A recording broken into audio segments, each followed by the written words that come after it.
seminar bela PKI. Aneh kan ini Pak? Padahal kan sudah ada dari KUHP pasal sekian 167 A, B, C, D, E kalau tidak salah itu. Kan dilarang. TAP MPRS nomor 25 tahun 66, Undang-Undang nomor 27 tahun 2019 itu kan dilarang. Tapi anehnya tanggal 16 sampai 17 September 2017 seminar bela PKI itu dijaga oleh polisi. Aneh kan ini? Terus TAP MPRS nomor 25 tahun 66 itu di mana? Jadi Bapak-bapak, Ibu yang dirahmati Allah, ketika saya diduetkan di depan tokoh-tokoh ulama segarut Kabupaten Garut, Pak Mayor Jenderal Purnawirawan Kiflan Zain itu menyampaikan tentang data apa? Ternyata pusat persenjataan komunis itu sudah disiapkan di Filipina. Makanya kenapa kok arahnya pergerakan orang-orang Cina daratan ini ke arah Sulawesi? Karena memang dekat dengan tempat persenjataan yang sudah disiapkan di Filipina. Insya Allah kalau kita berjuang, pasti Allah akan memberikan kemenangan. Siap? Siap berjuang? Siap bela negara? Siap bela agama? Siap bela NKRI? Takbir! Allah Akbar! Allahu Akbar! Allahu Akbar!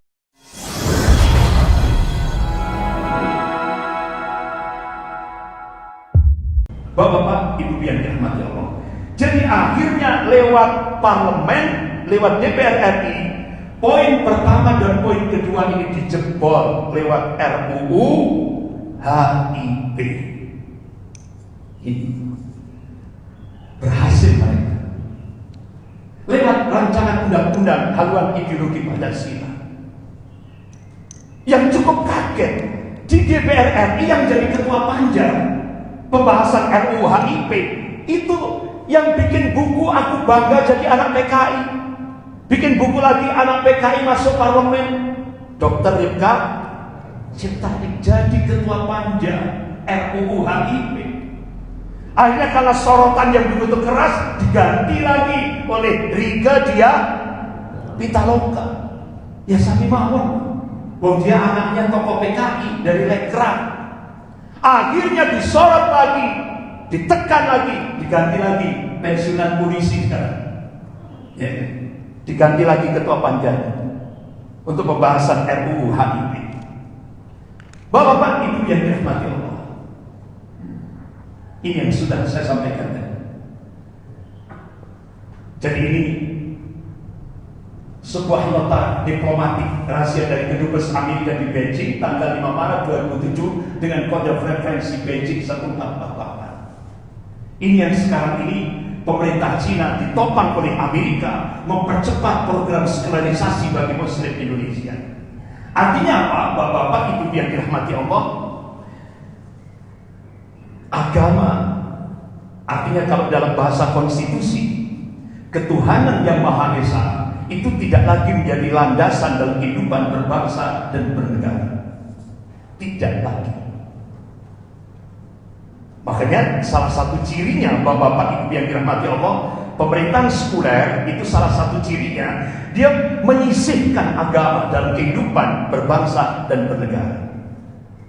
Dan itu dilaunching oleh Ketua Dewan Pembinaan Ideologi Pancasila, Profesor Yudian Wahyudi, setelah diangkat oleh Bude.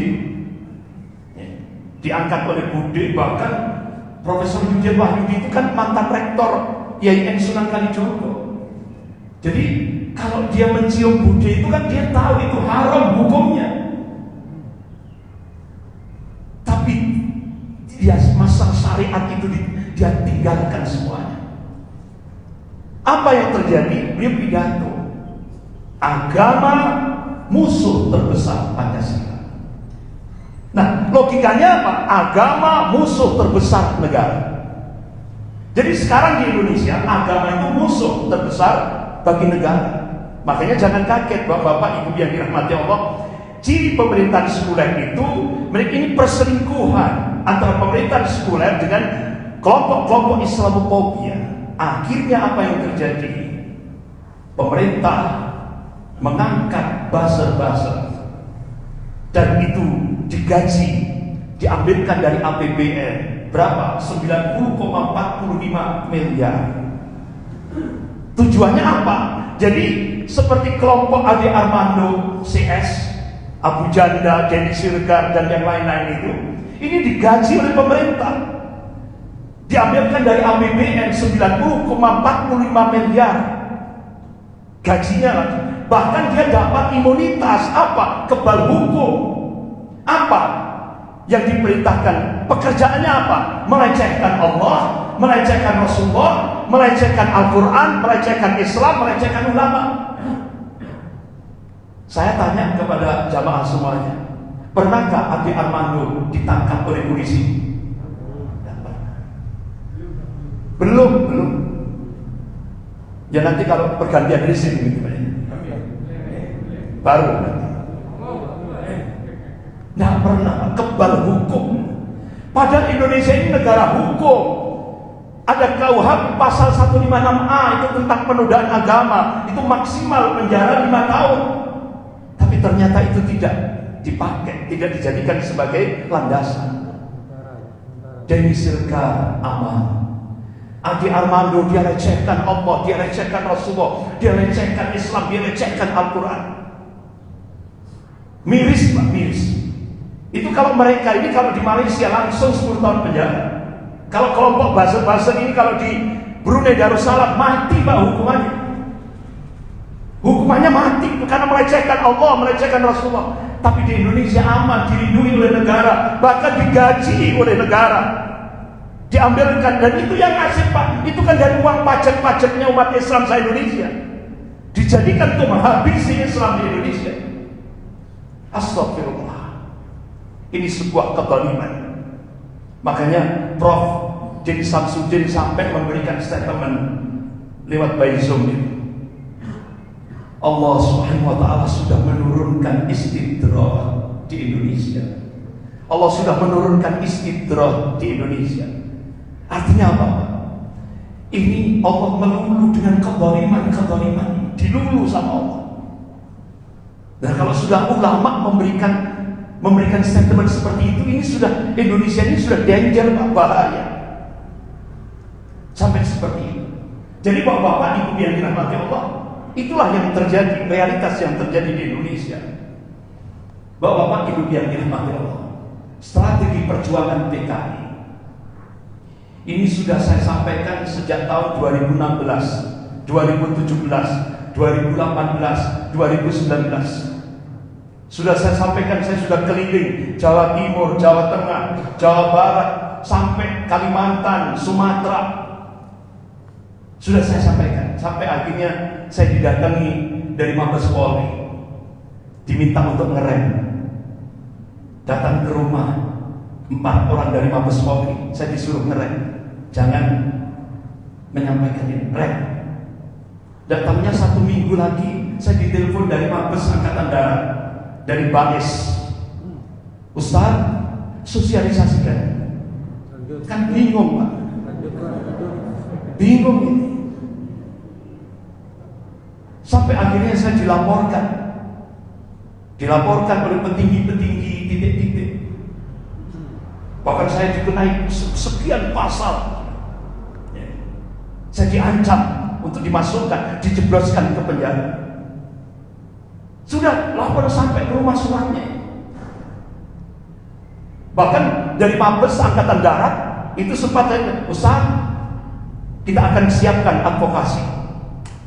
Kalau sudah Ustaz, kalau nanti naik ke ranah hukum, dari Mabes Angkatan Darat sudah telepon ke saya akan disiapkan tim advokasi. Karena emang ini hak, kebenaran, tidak boleh dibungkam. Ini membahayakan bagi NKRI. Jadi sekarang ini bingung kita. Yang benar disalahkan, yang salah dibenarkan. Ini zamannya sudah. Bapak-bapak ibu yang dirahmati Allah. Jadi strategi perjuangan PKI ini sejak launching tahun 2010. Itu ada kongres PKI baru di Magelang tahun 2010. Itu Kongres PKI ke-10 di Magelang itu tempatnya di gereja. Di gereja, bukan di tempat umum, di gereja. Nah, di depan gereja itu spanduknya tertulis besar, pelatihan petani organik. Pelatihan petani organik. Akhirnya Babinsa, terus kemudian kalau kepolisian itu Babinkamtibmas. Lihat pelatihan petani organik dianggap biasa-biasa saja. Akhirnya tanpa ada penyelidikan dari Babinkamtibmas dan Babinsa, tidak ada penyelidikan. Kenapa? Pelatihan petani organik. Dan tahunya di dalam gereja itu Kongres PKI ke-10 sampai akhirnya meluncing anggaran dasar dan anggaran rumah tangga untuk perjuangan PKI baru. Sampai akhirnya dilaunching ketua baru Komisi Sentra PKI yang baru, yaitu Wahyu Setiaji dan Teguh Karyadi. Ini sekarang ketua Komisi Sentra baru. Kalau dulu DNID sama Nyoto. Nah sekarang yang Komisi Sentra PKI yang baru yaitu Teguh Karyadi dan Wahyu Setiaji dan Teguh Karyadi sekjennya. Itu. Bahkan Bapak Ibu yang dirahmati Allah, struktur organisasi PKI baru itu seluruh Indonesia. Bahkan sampai ketika saya diminta untuk safari dakwah menyampaikan tentang sejarah strategi perjuangan PKI baru ini di Jawa Tengah, itu saya tunjukkan struktur organisasi PKI yang ada di Jawa Tengah itu sudah sampai tingkat desa. Saya tunjukkan foto-fotonya. Akhirnya kaget. Loh Ustaz, ini tonggo Ustaz. Tetangganya jadi pengurus PKI baru, nggak tahu. Ini fakta. Bahkan bapak-bapak ibu yang dirahmati Allah, PKI baru itu disupport dari pendanaan terbesar, pendanaan itu dari luar negeri. Di samping dari konglomerat Cina, kemudian dari partai kiri Jerman, pengusaha-pengusaha PKI. Dan yang cukup mengagetkan bapak-bapak ibu yang dirahmati Allah, kita cukup lama mengendus di mana tempat pengambilan pendanaan operasional PKI baru yang di seluruh Indonesia ini. Ternyata di mana? Kita temukan di Temanggung. Rumahnya gede, Pak. Rumahnya gede. Itu tempat pengambilan pendanaan operasional gerakan PKI baru seluruh Indonesia. Dananya besar sekali. Tapi yang cukup mengagetkan, rumahnya gede, Pak. Dan namanya Islami betul. Siapa namanya? Ahmad Zairafi. Namanya Islami betul, tapi dia ateis, Pak. Dia pemuda ateis. Luar biasa. Rapi sekali. Rapi sekali. Dan itu kita waktu mengendus itu, bapak-bapak ibu yang dirahmati Allah, nyamar jadi pemulung, tukang bakso. Nyamar kita jadi pemulung. Baru kita ketemukan ternyata di Temanggung, Jawa Tengah. Bapak-bapak ibu yang dirahmati Allah. Jadi strategi perjuangan PKI itu ditopang oleh 4 kelompok. Kelompok tua yang dimotori oleh Bejo untuk kelompok elit, ini anak-anak ex PKI yang disampaikan oleh Dr. Ika Ciptaning di stasiun La TV, itu kurang lebih sekitar 15 juta anak-anak ex PKI. Itu baru anaknya, belum cucunya. Jadi sekitar 20 juta seluruh Indonesia anak-anak ex PKI, mantan PRD, bahkan PRD launching kan seluruh Indonesia, mulai dari Jakarta sampai Papua. Luar biasa. Kan bendera-benderanya di mana-mana, spanduknya, bannernya di kota-kota. Luar biasa, sampai di Malang juga. Kader-kader PRD. Bahkan nggak tanggung-tanggung bapak-bapak ibu yang dirahmati Allah. Siapa yang membina anak-anak PRD di Malang ini? Itu kelompok elitnya. Budiman Sujatmiko di Malang. Itu yang men-training, yang mengkader dia. Luar biasa. Hasil penggalangan. Bahkan kelompok muda ini dari kalangan PRD dan beberapa lembaga-lembaga yang lain. Bahkan bapak-bapak, ibu yang dirahmati Allah, jadi strategi perjuangan PKI ini ditopang kelompok tua, kelompok elit, kelompok muda, dan Komisi Sentral PKI. Targetnya undang-undang Komisi Kebenaran dan Rekonsiliasi akhirnya berhasil. April 2015. Ini yang dimotori oleh Bejo Untung, Pak. Dengan dukungan lembaga-lembaga dalam negeri dan lembaga-lembaga luar negeri, bahkan tidak tanggung-tanggung, yang mensupport Bejo Untung. Ini kelompok-kelompok tua ini, itu mantan presiden IMF, ya Pak, JP Pro, itu mengadakan seminar internasional tentang PKI Indonesia, Partai Komunis Indonesia, di Belanda. Luar biasa. Jadi ternyata Belanda itu masih belum ridho Indonesia merdeka itu. Jadi begitu ada kesempatan, ini PKI dijadikan entry point, dijadikan pintu masuk Belanda untuk menekan Indonesia ini. Jadi bapak-bapak, ibu yang lihat, akhirnya undang-undang Komisi Kebenaran dan Rekonsiliasi disahkan bulan April 2015. Nah, akhirnya bapak-bapak, ibu yang dirahmati Allah, mereka tidak berhenti di sini. Sampai akhirnya di kelompok elit dan kelompok muda, mereka targetkan 2019 harus menguasai parlemen. Ini saya sampaikan tahun 2016, 2017, 2018. Mereka target 2019 harus menguasai parlemen. Terjadi apa belum? Sudah terjadi sesuai, memenuhi target. Apa kira-kira yang dicita-citakan kader-kader komunis yang duduk di DPR RI? Mereka ingin mencabut MPRS nomor 25 tahun 66. Makanya RUU HIP itu meminggirkan TAP MPRS nomor 25 tahun 66. Sudah berhasil. Luar biasa, rapi sekali pergerakan mereka. Dan nantinya bapak-bapak ibu yang dirahmati Allah, kalau RUU HIP kemudian diserahkan kepada pemerintah, diganti casing saja oleh pemerintah, diganti dengan RUU PIP, diganti lagi RUU BPIP oleh pemerintah, diserahkan lagi ke DPR.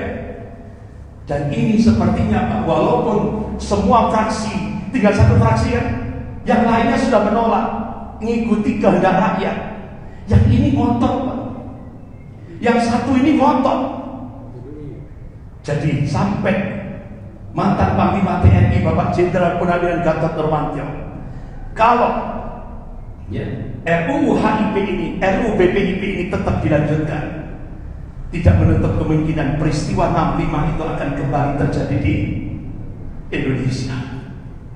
Itu sudah warning, peringatan. Jadi bapak-bapak ibu yang dirahmati Allah, bahkan kalau kita saksikan bapak-bapak perjalanan mereka, pergerakan mereka sampai di Terminal 3 Bandara Soekarno-Hatta Cengkareng Jakarta, ini terpampang dua foto. Jadi fotonya DNID dan fotonya Muso di Bandara Internasional Soekarno-Hatta Terminal 3.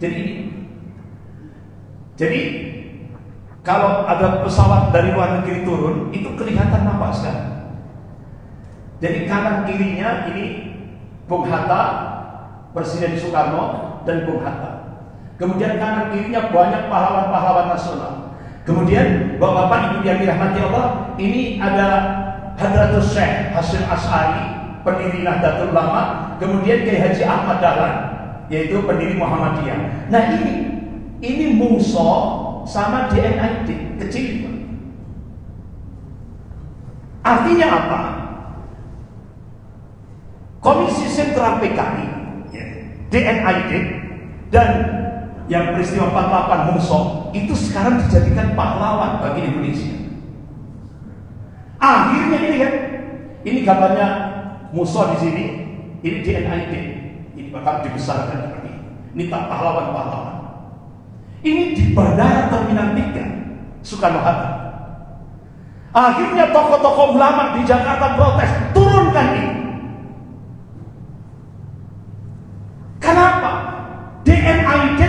Suharto itu pemberontak, bukan pahlawan. Akhirnya tokoh-tokoh sejarah itu marah sekali. Hanya diturunkan ini dari Bandara Terminal 3. Dan cukup kaget juga di Taman Mini Indonesia Indah, Mendagri Pak Cahyokumolo.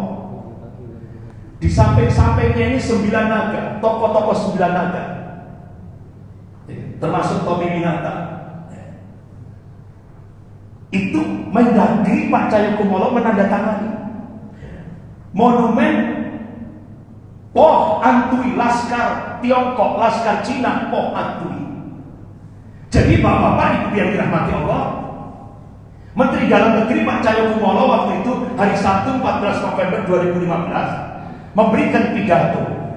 Monumen ini sangat penting karena mengingatkan siapa leluhur kita. Perjuangan bangsa kita melawan penjajah. Artinya Menteri Dalam Negeri Pak Cahyokumolo mengingatkan leluhur bangsa Indonesia itu Cina. Leluhur bangsa Indonesia itu Cina. Pahlawan yang memerdekakan Indonesia itu Cina. Kira-kira benar nggak? Akhirnya saya kaca. Loh Pak Dewi ini coklat tuh, sawo mateng. Loh kok Menteri Dalam Negeri sampai akhirnya tokoh-tokoh ulama, ini Pak Cahyokumolo ini belajar sejarah dari mana? Apa ngantuk waktu diajari guru nih? Jadi leluhur bangsa Indonesia itu katanya dari Tiongkok, Cina. Laskar Cina Poh Antui ini pahlawan yang memerdekakan Indonesia. Astagfirullah Pak. Ini kalau saya jadi gurunya beliau, langsung nggak akan saya naikkan itu, nggak akan saya luluskan itu. Ya kan? Ini nggak benar, ini penggelapan sejarah.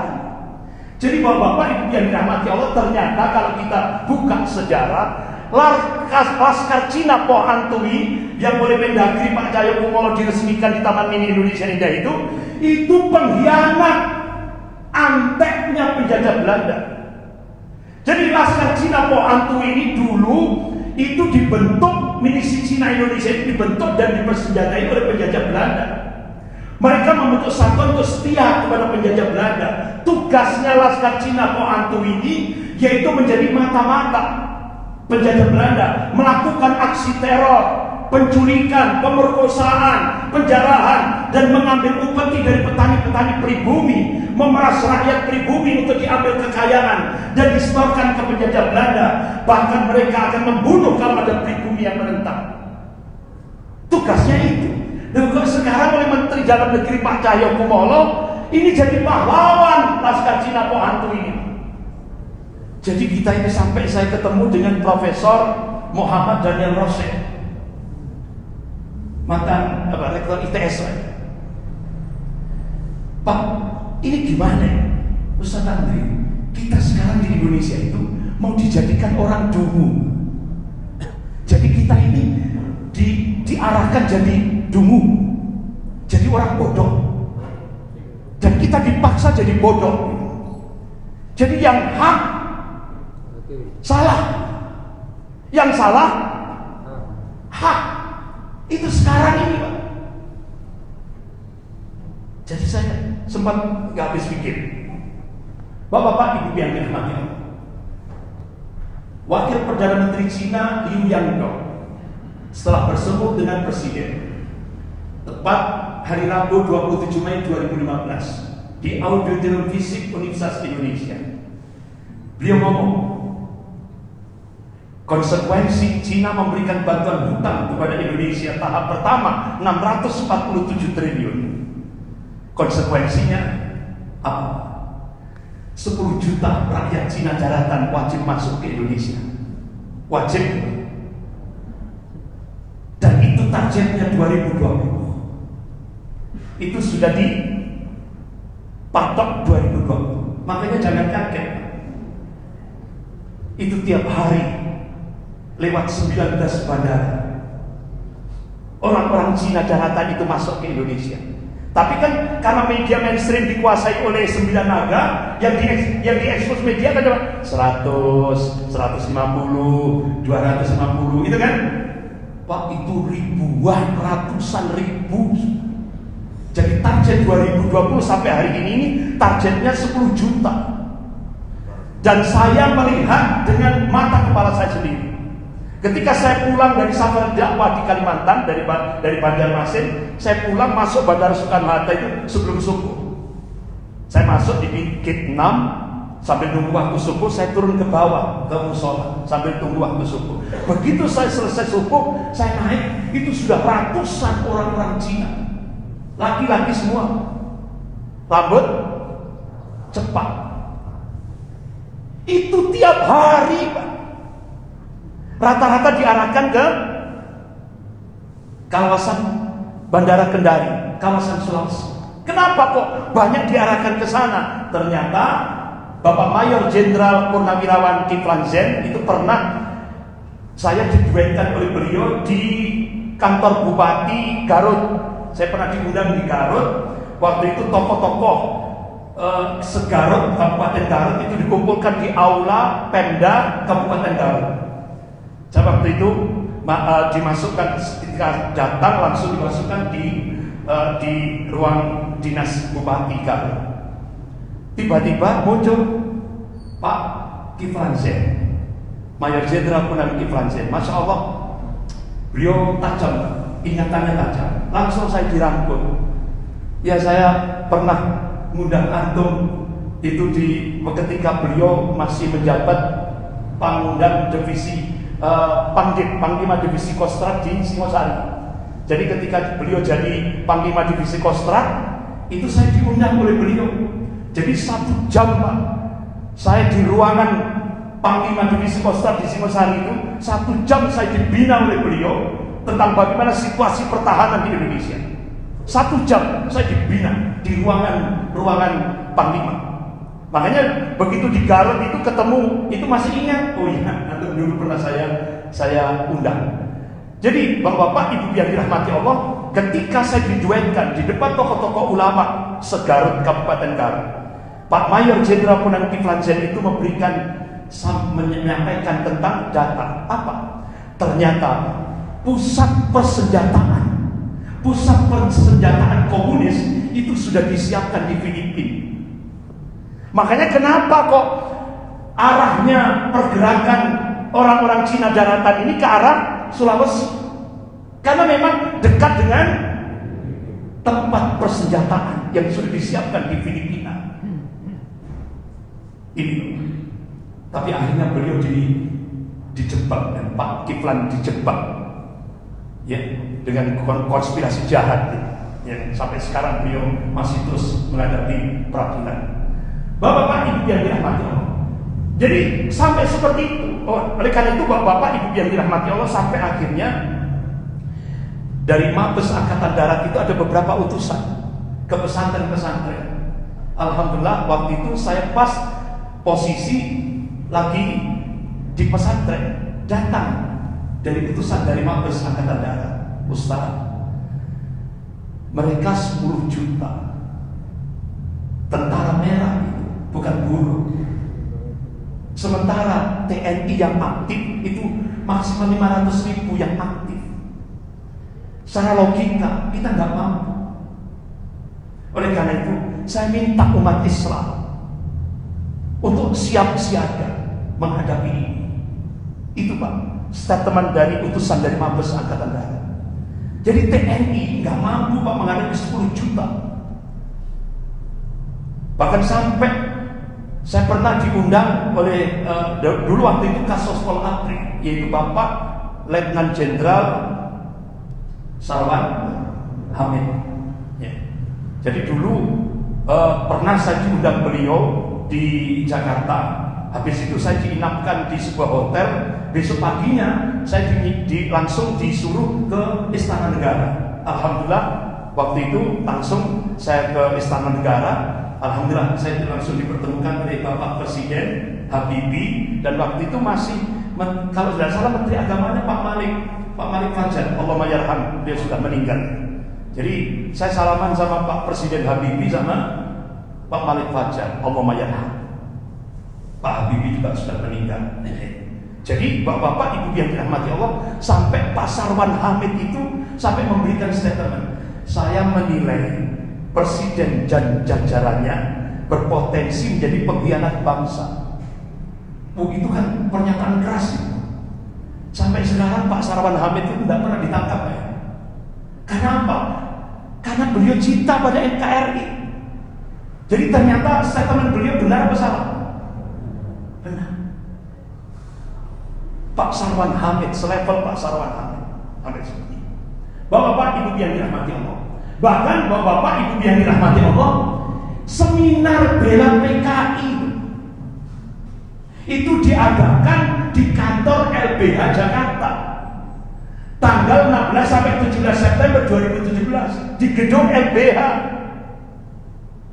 Seminar bela PKI. Aneh kan ini Pak? Padahal kan sudah ada dari KUHP pasal sekian 167 A B C D E kalau tidak salah itu. Kan dilarang. TAP MPRS nomor 25 tahun 66, Undang-Undang nomor 27 tahun 2019 itu kan dilarang.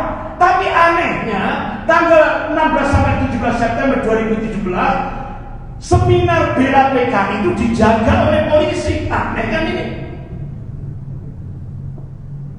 Terus TAP MPRS nomor 25 tahun 66 itu di mana? Itu loh. Jadi ternyata Pak, yang datang pada seminar itu ini tokoh-tokoh PKI 7 orang. Penjaga dan pelindung seminarnya adalah Polri. Kemudian organisasi dan LSM pendukung 26 LSM yang hadir, 26 yang mendukung seminar untuk membela PKI. Jadi isi seminarnya sejarah tentang pengkhianatan PKI itu adalah bohong katanya. Berarti kan dibalik sejarah itu. Sejarah mau dibalik. PKI adalah korban tentara dan Orde Baru. Coba. Sejarah dibalik sama dia. Kemudian PKI tidak membantai umat Islam maupun para jenderal. Dan terus itu nggak usah jauh-jauh Pak, di tempat saya di Banyuwangi. Itu dulu kan NU keluar dari Masyumi. NU mendukung PNI dan PKI. Ya kan makanya Pak Karno memunculkan ideologi Nasakom, nasionalis, agama, komunis. Sehingga akhirnya Pak Karno pidato jargonnya Nasakom bersatu, hancurkan kepala batu. Nasakom bersatu itu apa? PNI, NU dan PKI. Nah, hancurkan kepala batu itu siapa? Masyumi. Jadi NU dukung PKI, nggak taunya setelah PKI berkuasa dihabisi NU. Contoh di tempat saya di Banyuwangi itu 80 Ansor itu kan Banser sekarang itu Pak ya. Itu diundang tahlilan oleh tokoh PKI. Nah setelah tahlilan kan biasanya ada berkat gitu kan. Ini semua isinya racun. Mati semua itu Banser itu. Ansor itu. Mati semua. Makanya sekarang Bapak Ibu lihat bisa itu ada kuburan massal. 80 orang Ansor itu di Celuring kalau tidak salah. Banyuwangi Selatan. Ya. Ada. Jadi inilah fakta. Jadi bukan. Jadi ini PKI hasil seminar ini memang dibuat terbalik. Jadi bapak-bapak yang dirahmati Allah, teori mirror atau teori antagonistik itu seringkali dipakai oleh golongan kelompok-kelompok komunis. Jadi kalau umpama contoh ini, seperti kasus yang menimpa Syekh Ali Jabir, itu kan pejabat-pejabat kan menyampaikan itu kriminal biasa. Berarti Pak, itu rata-rata itu memang teori mirror itu dipakai. Makanya kita pakai bahasa Malang. Bahasa Malang itu kualian. Jadi kalau ada pejabat ngomong apa yang menimpa Syekh Ali Jabir itu kriminal biasa, berarti luar biasa. Gitu aja Pak. Simpelnya seperti itu. Pakai bahasa Malang. Jadi sekarang kalau ada pejabat tokoh gitu ya yang menyampaikan itu pakai bahasa Malang, kualian. Contoh lagi, seperti Menteri Agama menyampaikan hati-hati, ada pemuda-pemuda yang good looking, ya kan, berpenampilan baik, hafid Quran dan sebagainya, ini bibit-bibit radikal. Berarti pemuda-pemuda seperti itu membahayakan ini pendananya, yaitu Cina. Jadi pakai bahasa kualian, berarti itu sangat membahayakan bagi Cina. Makanya bapak-bapak, ibu yang dirahmati Allah, Syekh Ali Jabir itu sampai bercita-cita. Beliau bercita-cita, semoga mudah-mudahan di Indonesia ini ada 1 juta penghafal Al-Quran, yang insya Allah nanti endingnya Allah munculkan pemimpin Indonesia yang hafal Quran, seperti yang ada di Turki. Makanya beliau menjadi target pertama, Syekh Ali Jabir. Bapak-bapak, ibu yang dirahmati Allah, ada simposium nasional mengamankan Pancasila dari ancaman kebangkitan PKI dan ideologi lain. Waktu itu di Parikartini tanggal 2 Juni 2016. Bapak-bapak, ibu yang dirahmati Allah, ini simposium nasional ini simposium tandingan. Jadi waktu itu sebelumnya kan ada simposium PKI yang dimotori oleh Luhut Binsar Panjaitan. Di mana? Gedung di Hotel Arya Duta, sebelahnya Patung Tani. Itu 90% ex PKI, tokoh-tokoh PKI dari luar negeri dan dalam negeri hadir semuanya.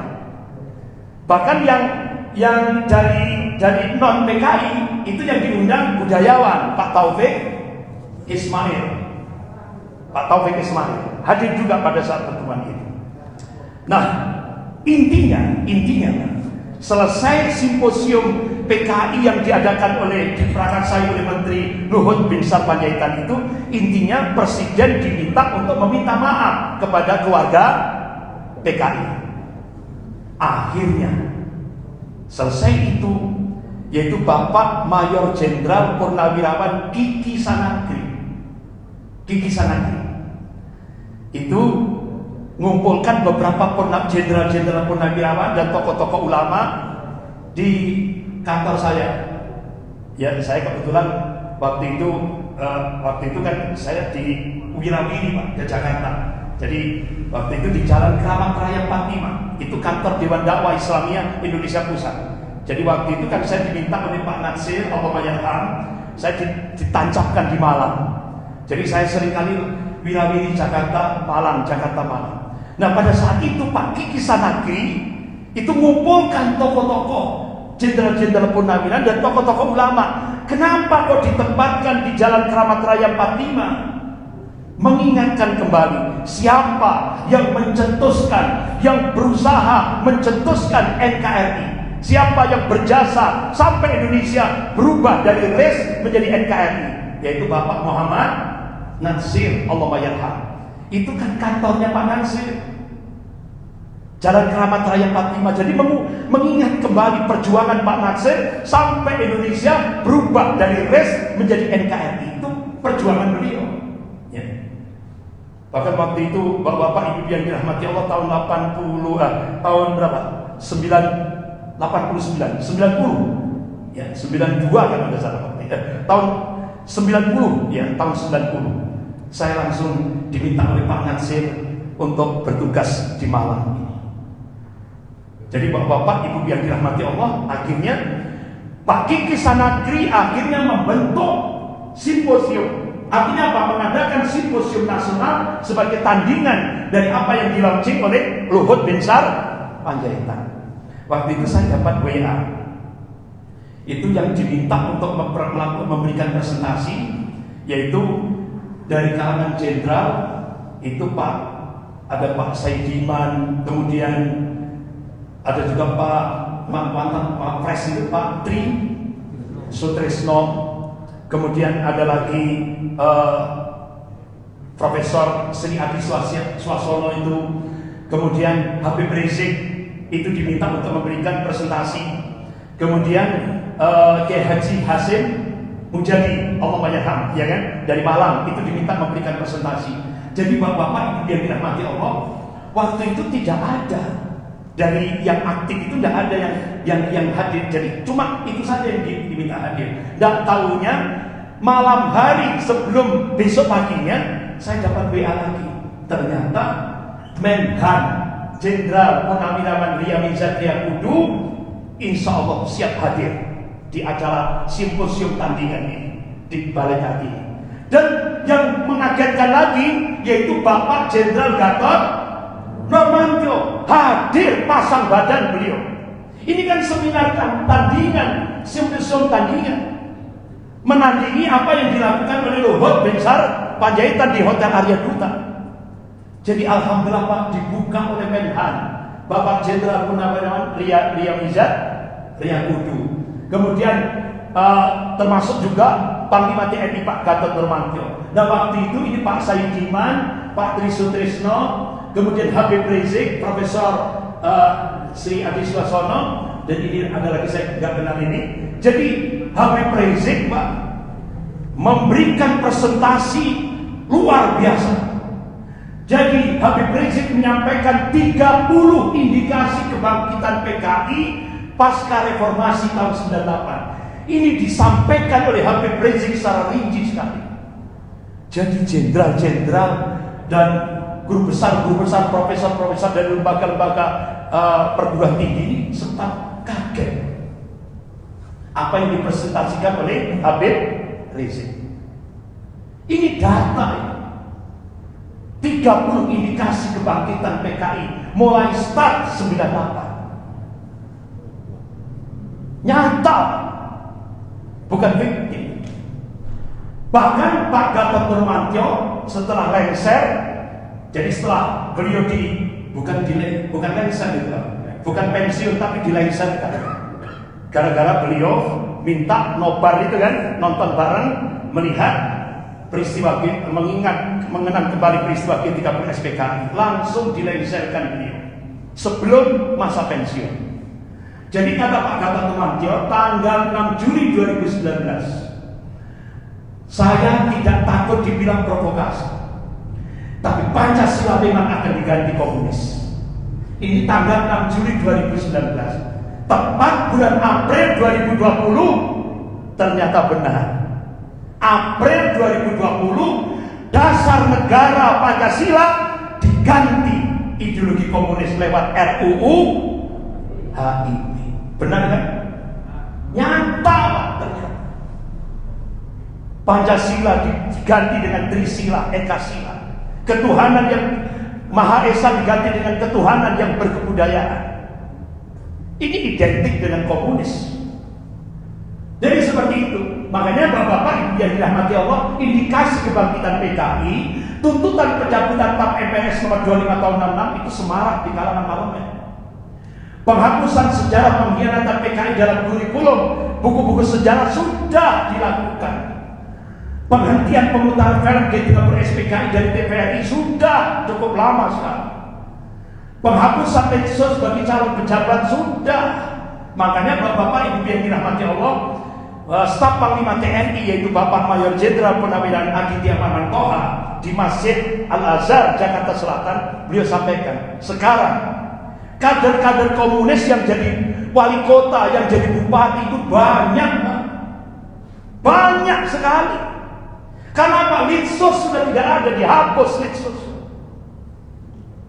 Bahkan kader komunis jadi staf menteri 2 periode Pak. Kadernya Gerwani Dita Indasari itu jadi staf menteri 2 periode.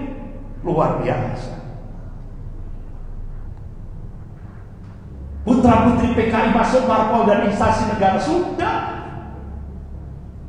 Pembuatan buku dan film pembelaan terhadap PKI sudah. Makanya tadi ada seminar membela PKI di gedung LBH Jakarta sudah. Komisi Kebenaran dan Rekonsiliasi sudah bulan April 2015. Pembelaan Komnas HAM dan LSM Liberal untuk PKI sudah tadi dan tanggal 16 sampai 17 September 2016 di gedung LBH Jakarta. Bantuan Cina kepada Indonesia berikut kompensasinya sudah. Kerjasama parpol dengan Partai Komunis Cina sudah. Indikasi ini sudah. Selangkah lagi Indonesia akan tinggal dibilas saja. Bapak-bapak Ibu yang dirahmati Allah. Makanya Bapak Jenderal Penagrawan Gatot Nurmantio, beliau memberikan statement terakhir, benteng terakhir NKRI adalah umat Islam. Jadi benteng terakhir NKRI ini umat Islam. Tinggal satu, kata beliau. Benteng terakhir tinggal satu. Umat Islam saja yang bisa menyelamatkan NKRI. Tidak ada yang lain, kata beliau. Ini makanya di pundak umat Islam permintaan beliau, selamatkan NKRI. Makanya Pak, ini ada data, ini jas merah. Jangan meninggalkan sejarah, jangan melupakan sejarah. Jadi dulu tahun 1955, 1960, 1965 ternyata bantuan Cina untuk Indonesia itu digunakan untuk membangkitkan komunis di Indonesia. Nah sekarang tahun 2015 sampai 2020 bantuan Cina itu otomatis sejarah akan berulang. Coba Pak bandingkan, ini bantuan Cina tahun 2015 sampai 2020 ribuan triliun. Bapak-bapak Ibu yang dirahmati Allah. Makanya Pak, sekarang ini kita dihadapkan oleh ini. Jadi ternyata Pak, selama ini kan umat Islam disudutkan, umat Islam jadi kambing hitam. Ternyata selama ini kan yang saya NKRI, saya Pancasila, ternyata komunis. Ya Pak. Yang ternyata yang berteriak saya Pancasila, saya NKRI, ternyata komunis. Ini yang terjadi. Makanya Bapak-bapak Ibu yang dirahmati Allah, kita baru tahu Pak jejaknya, kita baru rekam jejaknya. Ternyata pergerakan komunis di Indonesia ini sudah dimulai sejak pasca reformasi tahun 98. Sudah dimulai rapi sekali.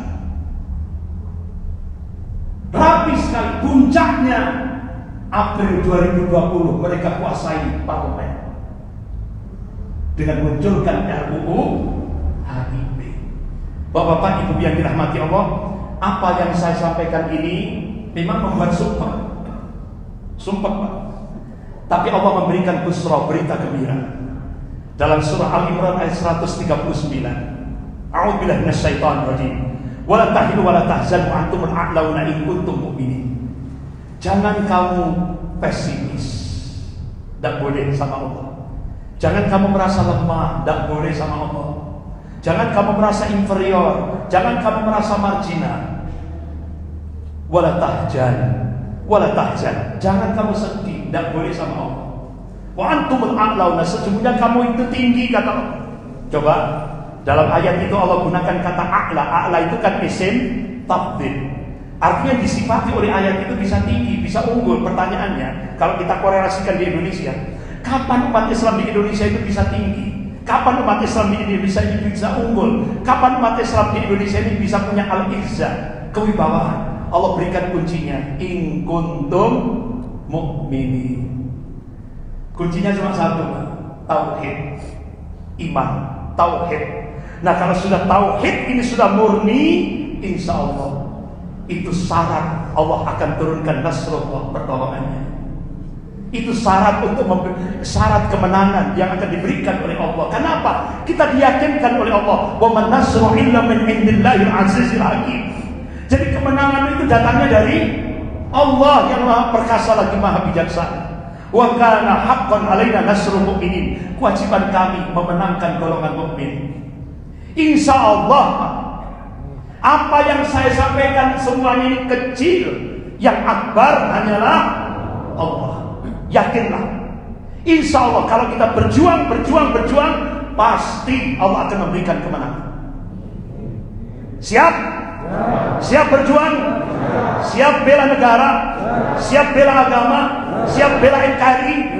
Takbir! Allahu Akbar! Allahu Akbar! Allahu Akbar! Sekian, lebih kurangnya saya mohon maaf. Astaghfirullahaladzim. Subhanakallahumma wa bihamdik, asyhadu an la ilaha illa anta, astaghfiruka wa atubu ilaik. Wabillahi taufiq wal hidayah. Wassalamualaikum warahmatullahi wabarakatuh.